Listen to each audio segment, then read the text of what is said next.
सभी का जयपुर से इस वक्त की बड़ी खबर सामने आ रही है। जल जीवन मिशन घोटाले में ईडी का एक बड़ा एक्शन देखने को मिला है। पूर्व मंत्री महेश जोशी पर ईडी ने एक बड़ा एक्शन लिया है।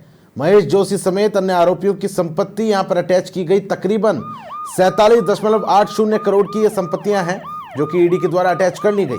कृषि भूमि, आवासीय फ्लैट, मकान और अचल जो संपत्तियां हैं वो यहाँ पर जब्त की गई है। बड़ी खबर इस वक्त आप देख रहे हैं राजधानी जयपुर से, जहाँ ईडी ने एक बड़ी कार्रवाई को यहाँ पर अंजाम दिया है।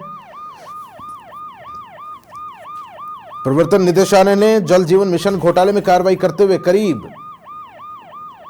47.80 करोड़ की संपत्तियां जब्त की। ये संपत्तियां पदमचंद जैन, महेश मित्तल, संजय बड़ाया, महेश जोशी, विशाल सक्सेना और उनके परिजनों और संबंधित फर्मों की हैं। बड़ी खबर इस वक्त आप देख रहे हैं, जहां ईडी के द्वारा आधिकारिक रूप से ये साझा भी किया गया। इस कार्रवाई को लेकर जानकारी भी दी गई। ईडी ने यह कार्रवाई धन शोधन निवारण अधिनियम PMLA 2002 के तहत की है। बड़ी खबर इस वक्त आप देख रहे हैं। यहां जब्त की गई संपत्तियों में बात करें तो कृषि भूमि, रिहायशी फ्लैट, मकान और अन्य जो चल अचल संपत्तियां हैं वो शामिल हैं। ये संपत्तियां जयपुर के विभिन्न हिस्सों में स्थित हैं। बड़ी खबर इस वक्त, बड़ी अपडेट आप तक पहुंचा रहे हैं समाचार प्लस के माध्यम से। एक बड़ा एक्शन जल जीवन मिशन घोटाला जो मामला है उसको लेकर ईडी के द्वारा लिया गया।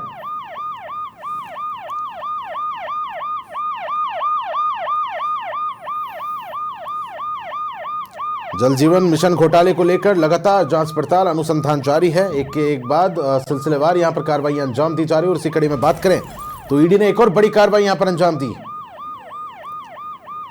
ईडी का एक बड़ा एक्शन इस मामले को लेकर देखा गया।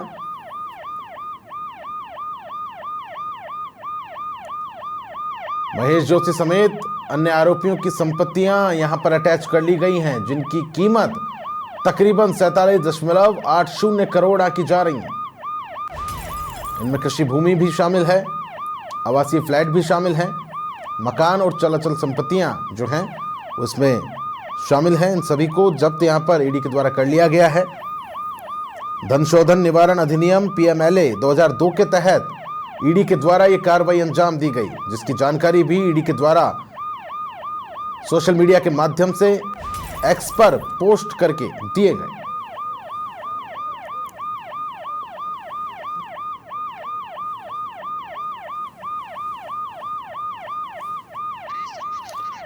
वरिष्ठ सहयोगी राकेश शर्मा अधिक जानकारी के साथ मेरे साथ फोन लाइन पर जुड़ गए। राकेश, एक बड़ी कार्रवाई निश्चित रूप से जल जीवन मिशन घोटाले मामले को लेकर ईडी के द्वारा की गई, अधिक जानकारी चाहूंगा। बिल्कुल, देखिए प्रताप, जिस तरीके से ईडी ने पहली बार जो जल जीवन मिशन में एक बहुत बड़ा घोटाला हुआ था, इरकॉन के फर्जी सर्टिफिकेट से 900 करोड़ के टेंडर जारी किए गए थे, जो श्री श्याम ट्यूबवेल और गणपति ट्यूबवेल कंपनी है, इनमें के जरिए घोटाला हुआ था। इसमें जो कंपनी के मालिक पदम जैन, महेश मित्तल को ईडी गिरफ्तार कर चुकी है। साथ ही जो पूर्व जलदाय मंत्री महेश जोशी और उनके करीबी संजय बड़ाया, इनको भी ईडी ने गिरफ्तार करने के बाद जो है जेल भेजा है। निश्चित तौर पर पहली बार ये बड़ा एक्शन ये है कि इनकी चल अचल संपत्तियों पर जब्ती की कार्रवाई शुरू कर दी है। 47 करोड़ 80 लाख की चल अचल संपत्तियों को ईडी ने जब्त किया है। क्योंकि ये जो संपत्तियां हैं, जो जल जीवन मिशन घोटाले के साथ साथ अधिकारियों के ट्रांसफर पोस्टिंग से जो ब्लैक मनी इन्होंने जनरेट की थी, ठेकेदारों से जो कमीशन खोरी की थी, चूंकि हालांकि जलदाय विभाग में कमीशन खोरी और ट्रांसफर पोस्टिंग पर ब्लैक मनी लेने का कारोबार आज भी जारी है, लेकिन महेश जोशी और दूसरे अन्य जो आरोपी हैं घोटालेबाज, इनकी संपत्तियों को अटैच करने से पूरे विभाग में, दूसरे विभागों में ये सख्त मैसेज केंद्रीय जांच एजेंसी ने दिया है कि जिस तरीके से ब्लैक मनी अर्जित की जा रही है, कोई भी कितना भी बड़ा रसूखदार या प्रभावशाली व्यक्ति क्यों ना हो, जांच एजेंसियों के शिकंजे के बाद वो संपत्ति जो है, जो गलत तरीके से कमाई गई है, वो सरकार के खाते में जाएगी।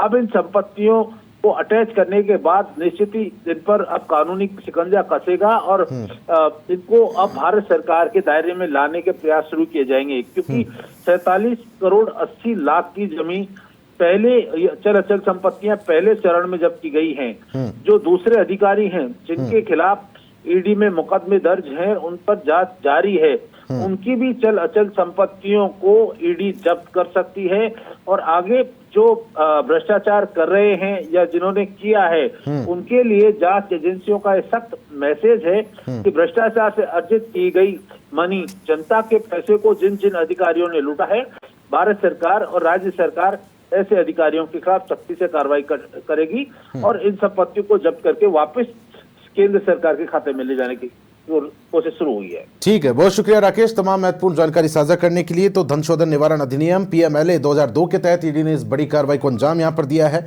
ईडी की जांच के आधार जो है Rajasthan anti corruption bureau ACB के द्वारा दर्ज की गई एफआईआर रही, जिसमें श्री श्याम ट्यूबवेल कंपनी के पदमचंद जैन और श्री गणपत ट्यूबवेल कंपनी के महेश मित्तल सहित कई अन्य पर भ्रष्टाचार के गंभीर आरोप लगाए गए थे। जांच में सामने आया कि इन कंपनियों ने फर्जी अनुभव प्रमाण पत्रों के आधार पर जल जीवन मिशन के ठेके हथियाए और इसके लिए उन्होंने न सिर्फ दस्तावेजों में हेराफेरी की बल्कि सरकारी अधिकारियों की मिलीभगत से योजना की पूरी प्रक्रिया को भी भ्रष्ट कर दिया। फिलहाल ईडी की जांच जारी है। इस पूरे मामले को लेकर ईडी के द्वारा अनुसंधान किया जा रहा है।